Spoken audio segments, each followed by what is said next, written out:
Salut tout le monde, comment ça va? Dans cette vidéo, on va parler génération de leads ou lead generation en anglais. Je vais vous donner mes conseils pour faire du marketing vos alliés, générer et closer plus de leads en vente B2B. Mais avant, si vous découvrez cette chaîne, bienvenue. Je suis Marine. Sur cette chaîne, on parle de vente pour vendre plus, mais surtout pour vendre mieux. C'est parti!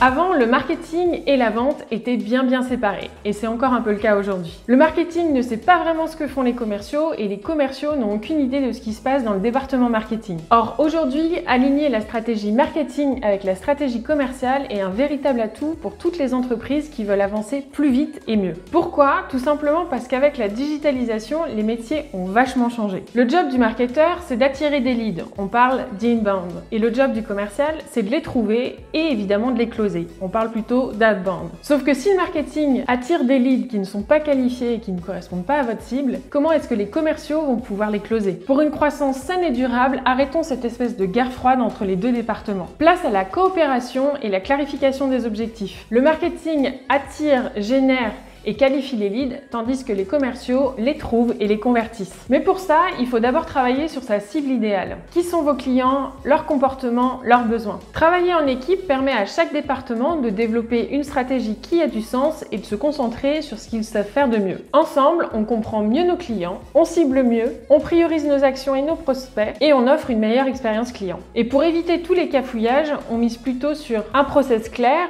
une com transparente, un partage d'informations, un message commun et des KPI identiques comme le panier moyen, le taux de conversion par exemple. Donc finalement, le marketing et la vente jouent dans la même équipe. Le but du jeu est d'avoir un maximum de leads qualifiés pour augmenter le nombre de potentiels clients.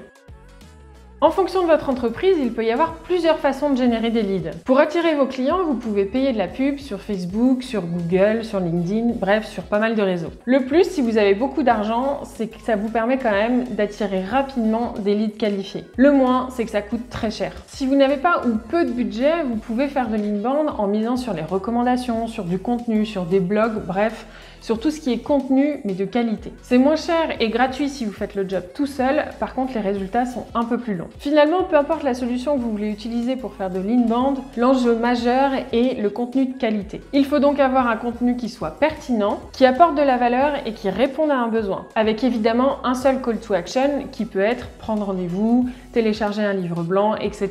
Donc pour résumer, la génération de leads inbound vous permet principalement d'attirer des leads grâce à du contenu de qualité, qui vous permet, en plus d'attirer vos leads, de vous faire connaître et de susciter l'intérêt. Résultat, ce sont eux qui viennent à vous. Par conséquent, vos leads arrivent dans votre process de vente et deviennent des prospects en connaissant très bien votre produit et en ayant un besoin plutôt précis.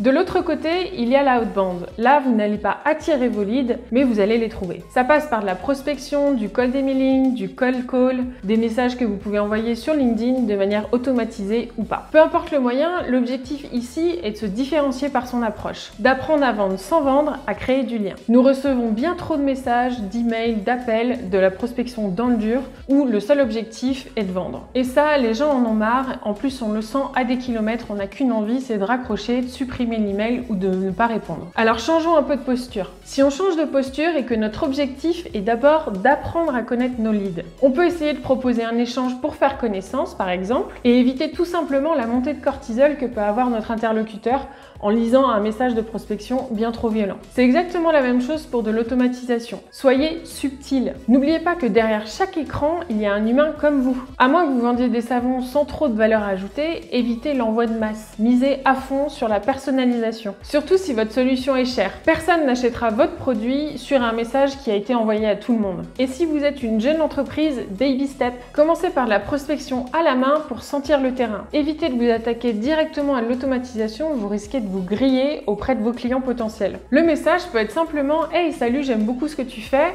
Ce serait cool qu'on puisse échanger et de voir un petit peu où est-ce que tu en es d'un point de vue commercial par exemple. » Voilà, faites humain, simple, ce sera beaucoup plus agréable que de recevoir un message long comme le bras avec « Hey, t'as vu ma solution, voici le numéro 1, numéro 2, numéro 3, des avantages que ça peut t'apporter » avec un petit lien Calendly pour prendre rendez-vous. Non. Vous l'aurez compris, pour optimiser et structurer votre stratégie de génération de leads, vous devez penser entonnoir, mais plutôt entonnoir dans l'autre sens. Ça signifie travailler d'abord sur votre cible, la niche. Bien connaître leurs pain, bien connaître leurs besoins pour pouvoir personnaliser au maximum votre discours. Attirer et trouver une population qui ressemble à votre cible en apportant de la valeur, en ayant un message clair, une proposition de valeur différenciante, une bonne connaissance de vos clients et de vos besoins, un process et une stratégie rodée, un alignement entre la stratégie marketing et commercial et un call to action unique. Vos prospects doivent se dire j'ai un problème à générer mes leads, est-ce que je prendrais pas rendez-vous avec eux pour en savoir un petit peu plus? Une fois que votre lead est converti en prospect, c'est-à-dire qu'il rentre dans votre process de vente, vous n'avez plus qu'à closer. Et pour améliorer votre closing, on se retrouve sur cette vidéo. Je vous dis à bientôt et portez-vous bien!